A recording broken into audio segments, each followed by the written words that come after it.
Hello traders, Gary Wagner here just before 1 o'clock in Honolulu, 7 o'clock in New York. It is Friday. Happy Aloha Friday, as we say on the islands. It is October the 2nd, 2020, and this is the Daily Report for Gold and Silver, our weekend review. And what a day we have seen to cap this week off with the jobs report coming out under expectation in terms of new jobs. But the major news, of course, is that President Trump has contracted the virus. Our thoughts and prayers go out to our president, and we wish him a speedy recovery. Let's take a look at current pricing. We had an interesting reaction to the news on two fronts. The first front, of course, is that it was announced that President Trump contracted COVID-19 and, in fact, is being taken to Walter Reed Medical Center as a precautionary measure, and a jobs report that came in below expectations and forecasts. While I understand that that took equities lower, I am a little perplexed as why that took the precious metals lower. Currently, we have December gold futures at $19.0410, putting it down about $12.20. Spot or Forex gold did close below 1900, trading down $6.43, and currently fixed at $18.9870. Silver did have a decline of almost 40 cents on the day. 23.86 is the current print, and that is about a 1.5% drawdown on the day. Now, SLV closed a little bit higher, and GLD closed a little bit lower, 22.13 in SLV and 178.54 per share in the Gold Trust. Dollar did have a slightly higher day, providing a little bit of headwinds, but this was primarily selling in the market that resulted in the lower pricing of gold and silver. Traders, with the events that have been reported today, I am a little surprised that gold and silver both sold off. First, to the jobs report.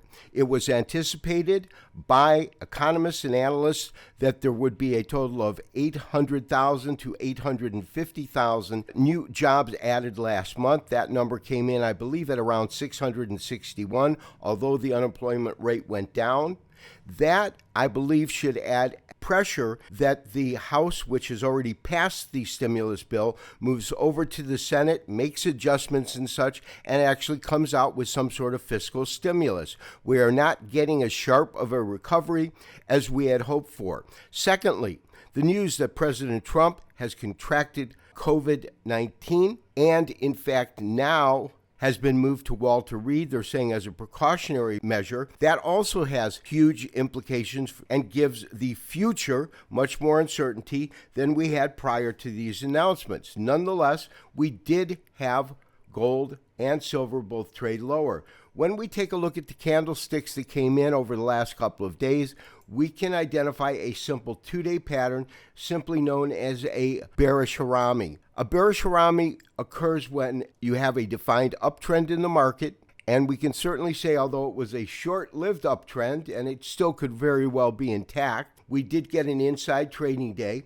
The distance between the open and close are narrow, so it could be called a bearish harami cross, and that, in terms of key reversal patterns, two-day patterns, is the weakest of any of them. In fact, data suggests that it is accurate the least amount of times when compared to a dark cloud cover, in which you would get a day that opens above the prior day and closes at or below the midpoint, or an engulfing bearish, which is a candlestick pattern that is formed when it opens above and closes below the real body of the prior candle. This inside trading day has to have a confirming candle. That candle, of course, would have to be composed of a red candle with a lower low and a lower high. We certainly are not anticipating that to be the case, especially with the news that has recently surfaced. For this two-day pattern to be acted upon, we would absolutely need a pretty strong confirming candle.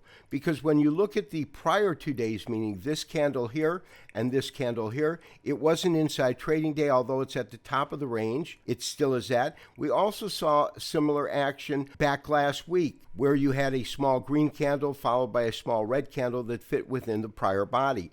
And so it could simply mean that the market is consolidating, and that is personally my interpretation of today's activity in gold. Maintain your current long position.